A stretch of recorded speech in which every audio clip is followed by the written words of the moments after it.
Recognition था, promotions थे, पैसा था, तो ऐसा मेरे को इस बिजनेस की जरूरत नहीं थी, ऐसा मुझे लगता था उस समय। और सरोज बिजी बहुत फ्री रहते थे, तो इनके लिए हमने शुरुआत कर दी हमने। तो जब इस सोच के साथ हमने बिजनेस शुरू किया तो हमारे बिजनेस में बहुत अच्छी ग्रोथ नहीं हो रही थी शुरू के कुछ महीनों में। तब हमने एक बार रणवीर सर से, जो हमारे मेंटर हैं, हमने उनके साथ में बातचीत की, तो उन्होंने मुझे एक चीज़ पूछी कि आप तो बहुत सारी फॉरेन ट्रिप्स करते हो, तो आप सरोज को क्यों नहीं लेकर जाते हो?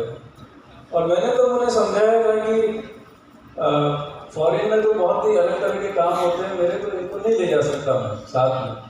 तो वो बोले कि नहीं, साथ में नहीं, आप अलग से उनको क्यों नहीं लेके जाते हैं, अलग ट्रिप कीजिए आप।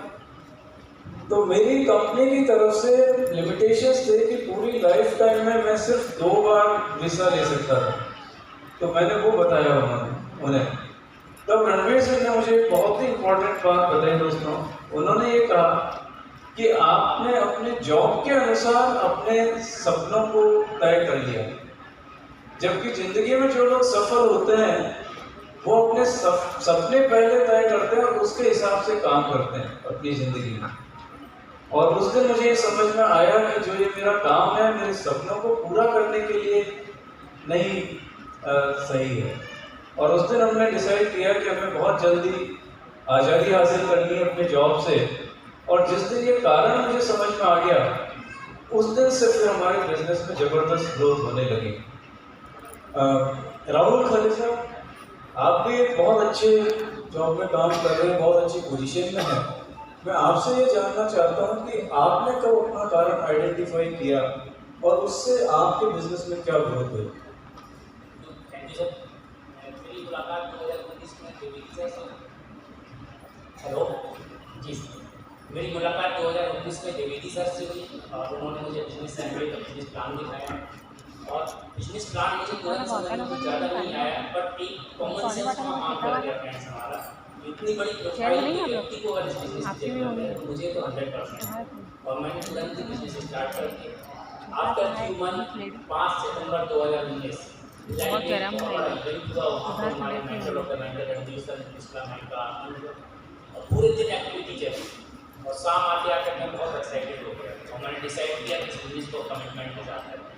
मैंने बुक ऑफ डिमांड टेस्ट भी तुरंत कराया, सर के साथ टाइम ले उनके साथ काउंसलिंग की और बहुत सारे ड्रीम गोल्स और बहुत सारे डिज़ाइन वगैरह निकाले। हमने काम बहुत स्टार्ट कर दिया, बट कोई बर्निंग डिज़ाइन नहीं थी। तो कभी हम बहाने बनाते थे, कभी हम काम करते थे, कभी एक्सक्यूज हमारे साथ रहते थे, फिर भी काम आगे बढ़ रहा था। फ्रेंड्स, 17 अक्टूबर 2020 की बात है, हमारी बेटी का बर्थडे था उस दिन और वो 20 साल की कंप्लीट हो चुकी थी। और बर्थडे सेलिब्रेट किया। उसके बाद हम लोग फैमिली में बैठे हुए थे, तो आने वाले 5-6 साल में हमें उसकी शादी करनी थी और उसके लिए कभी हम बेटी को बहुत प्यार करते हैं और उसके साथ कभी हमने कम्प्रोमाइज़ नहीं किया। हमेशा बचपन से हॉस्टल में रखा, बहुत अच्छी एजुकेशन थी उसमें। तो शादी की हम उसकी बड़ी धूमधाम से करना चाहते थे और उसका 25-30 लाख रुपये का एस्टिमेट था। फ्रेंड्स, लेकिन नौकरी वालों को आप जानते हैं उनका जितना भी एक तारीख को सैलरी होती है, 25 दिन में उस तरह की व्यवस्था बना के रखते हैं तो उनका सैलरी बैंक अकाउंट 0 हो जाता है। और हमारा भी इसी तरह से बैंक बैलेंस 0 था। बट फ्रेंड्स, हमारे पास उस समय दिमाग में आया कि एक हमारे पास ऐसा प्लेटफॉर्म है, अगर उसका सही तरीके से हम यूज करें तो आने वाले 5-6 साल में 25-30 लाख रुपये अर्न कर सकते हैं।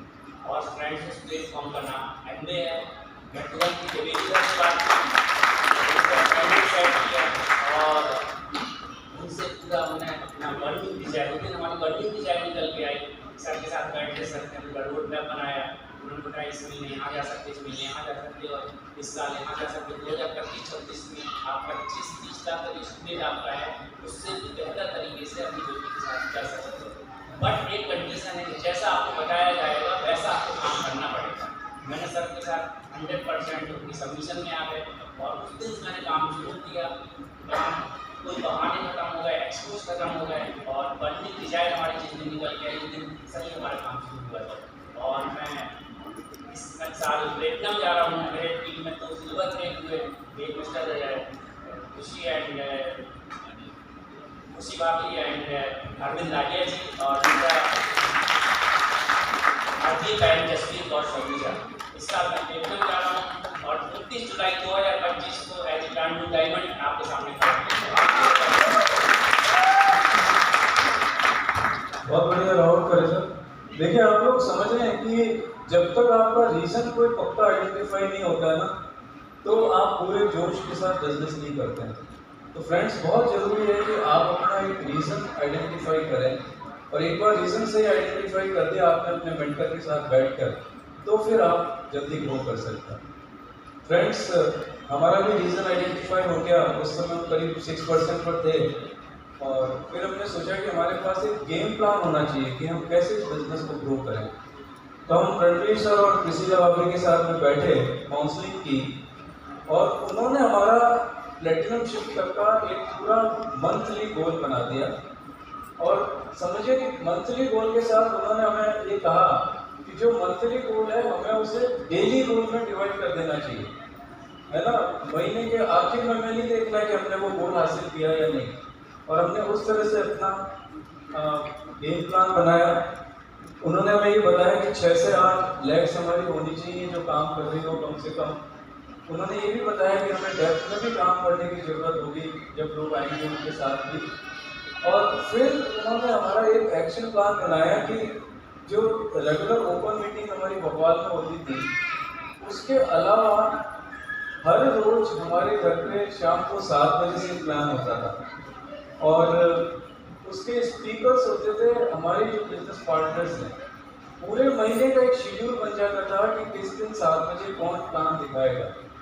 और मैं तो अपनी फैक्ट्री से घर पे 7 बजे शाम को घर लौटा करता था, तो मेरे दूसरे पार्टनर्स मेरे घर पे अपने प्रोस्पेक्ट्स को, क्लाइंट्स को बुलाते थे और वो प्लान होता था। और मैं और सरोज 7 बजे के बाद में घर से बाहर निकलकर अपने पर्सनल बिल्ड के लिए और लोगों को प्लान दिखाते थे। फ्रेंड्स जब इस तरह से एक माहौल बना और खूब जबरदस्त प्लान होने लगे, और देखिए मैं बिजी रहता था तो मेरे अपॉइंटमेंट भी मैं सेट नहीं कर पाता था, है ना। मेरे सारे अपॉइंटमेंट्स सरोज सेट किया करती थी, और मैं तो बस आता था और वो बताती कि आज यहाँ जाना, और हम लोग चले जाया करते थे। तो इस तरीके से हमारे बिजनेस की ग्रोथ होने लगी। डॉक्टर अनिल, मैं आपसे जानना चाहूँगा कि आपने किस तरह से काउंसलिंग की और कैसे अपना गेम प्लान बनाया, और